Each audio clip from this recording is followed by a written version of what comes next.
Hey guys, Raphael here from XX Raphael Productions, and I'm going to be teaching you how to install Arch Linux into your computer. Now here I'm going to be doing it in VirtualBox, but if you want to install Arch as your main operating system, then you can simply do it the same way. It should function exactly the same. Obviously, you want an ISO file from the internet, so download it and either burn it to a CD or make a bootable USB. Either way, you should get this screen, and what we want to do is boot into Arch Linux. This is going to be the 64-bit one. The newest one doesn't have the 32-bit supported. They should say i386.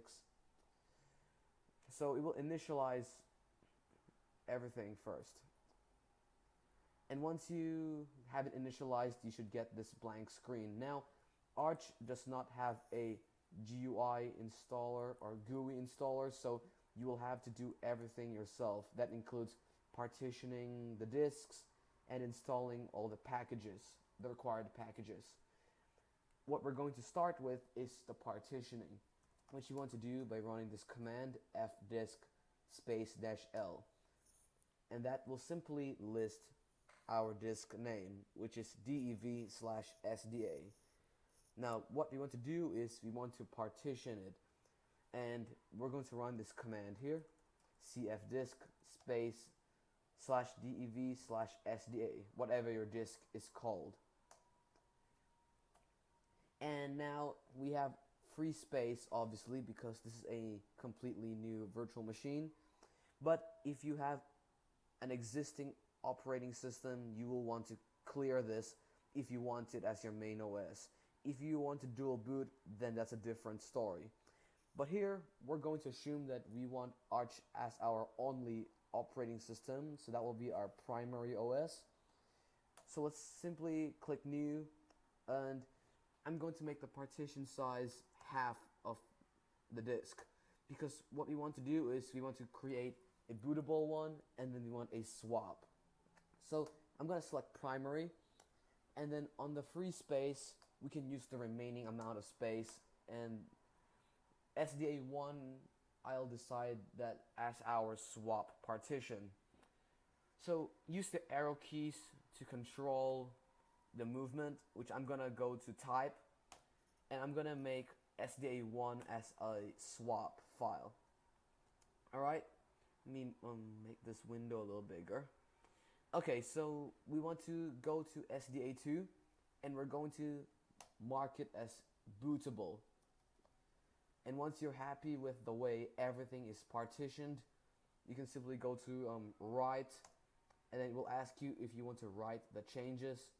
So I'm gonna say yes, and then it will say that the partition table has been altered. Now that it's been altered and has been saved, we can now quit cfdisk. So if you were to check again by doing cfdisk, the changes have been made. So let's quit the program again, and now we want to format SDA2 with X4 extension. So the command that we're going to run is mkfs.ext4 extension 4 file system /dev/sda2. Now we'll simply format this partition with extension 4. Okay, and now the next thing we want to do is we want to mount SDA2 to our /mnt folder. So the command for that is mount /dev/sda2 /mnt. Alright, and then what we're going to do is we want to make our swap file. Simply do mkswap, make swap, /dev. Now instead of SDA2, we're going to do it to SDA1, because that was what we told it earlier in cfdisk, that it will be a swap. So make swap /dev/sda1. Last thing you want to do is swap on, which will utilize the swap, and hit enter. So now that we've got everything set up, If you don't have an internet connection, let me first confirm that I have internet connection by pinging Google. So obviously, as you can see, it is successfully pinged. So if you do not have a Wi-Fi connection, you simply set up one by doing Wi-Fi dash menu. If your Wi-Fi is already set up, then you don't need to do that. You can simply skip that step. Next thing you want to do is install the base system. So that's going to be pack strap space / mnt space base dash devel. We're going to hit enter. It's going to install a lot of packages, which will, okay, so that are all the packages that are being installed. So depending on your internet connection, this can take a bit of a while. So I'm going to pause the video and I'm going to resume once this is finished installing everything. Okay, so I'm back and it has finished installing the base system, which took a lot faster than usual. And now that we've done that, we're going to now chroot. And we're going to do arch-chroot space / mnt. And this will give us total access to the system itself. Before we do anything else here, we're going to set a new root password, which you can simply do by doing passwd space root. There you can simply set a new password for the root account. I'm gonna simply type in one that I always use. And after that, we're going to edit our locale.gen. So we're going to use the nano text editor for this. And then we're going to do /etc/locale.gen. Here we can set our language. Use the arrow keys to scroll down and find your language. So for mine, I'm going to be using US English. Let me find that. Alright, so I found it, and we're going to get rid of the hashtags. Once you've found your language and you've gotten rid of the hashtags, do Control X and it will ask if you want to save. Simply press Y and enter, and then now we can run the command locale -gen, and that will simply generate our locale files. After that, we can set a new host name. So I'm gonna simply type in echo. I'm gonna call this arch-pc, and then one greater than sign /etc/hostname, and that will simply set the host name as arch-pc or whatever you want to call your host. Alright, and then we're going to install a few things. So we're going to install our grub bootloader. So grub-bios space dialog. Dialog is if you want to connect to the Wi-Fi using Wi-Fi dash menu. It will ask you for that as well. We're going to do WPA_supplicant and then WPA_action-D and hit enter. We'll ask you if you want to install all of the packages. Again, this can take a bit of a while, so I'm going to pause until it is finished. Okay, so the installation has finished successfully. Hopefully for you as well, it did. Let's now edit our pacman configuration file. So we're going to use nano again, this time /etc/pacman.conf, and we're going to scroll down until we find the multilib repository, and here we're going to edit out the hashtags on both lines. So find the one that says multilib, not the one with the testing, but the one right under it. And again, we're going to save that, and we are going to do pacman space -sy semicolon pacman -syy,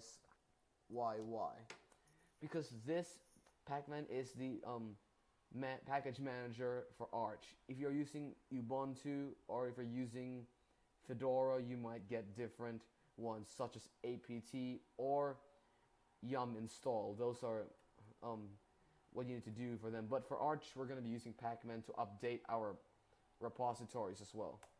So simply press enter, and that should sync everything. It will say synchronizing package databases. Obviously, everything else is up to date, but the multi-lib has to update because we just recently enabled it.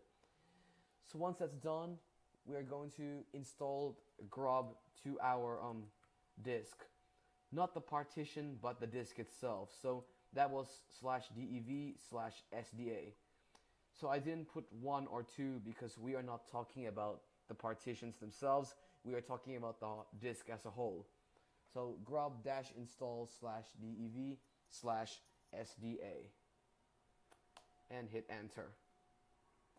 And once the installation is finished, hopefully there is no error in your installation, but it says installation finished, no error reported. So now we can move on to the next step, and we're going to generate an init file. So we're going to do mkinitcpio space -p space Linux. And I will simply go ahead and generate the file.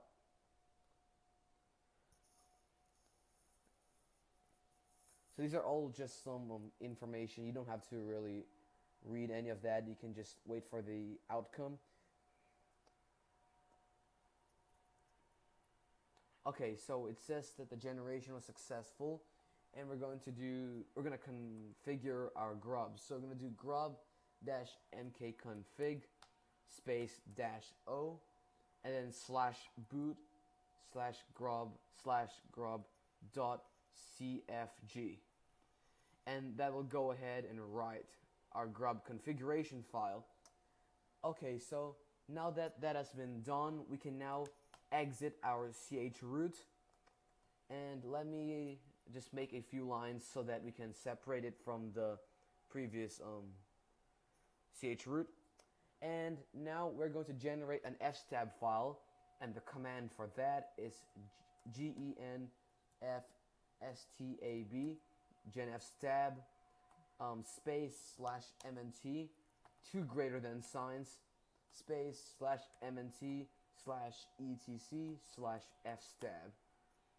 We'll go ahead and generate an fstab file, and we are close to finished. All we need to do now is to unmount space /mnt, and then we can reboot our system.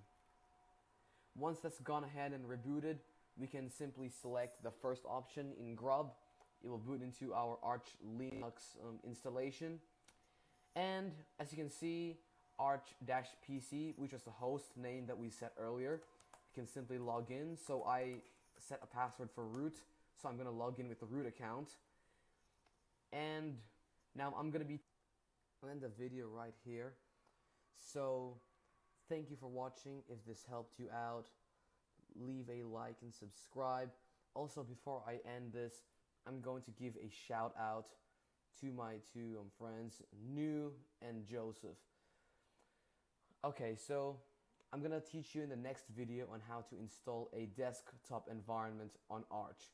So right now, what we have is only the base system, so that one will be in the next tutorial where we'll be setting up the GUI. Alright, thank you for watching.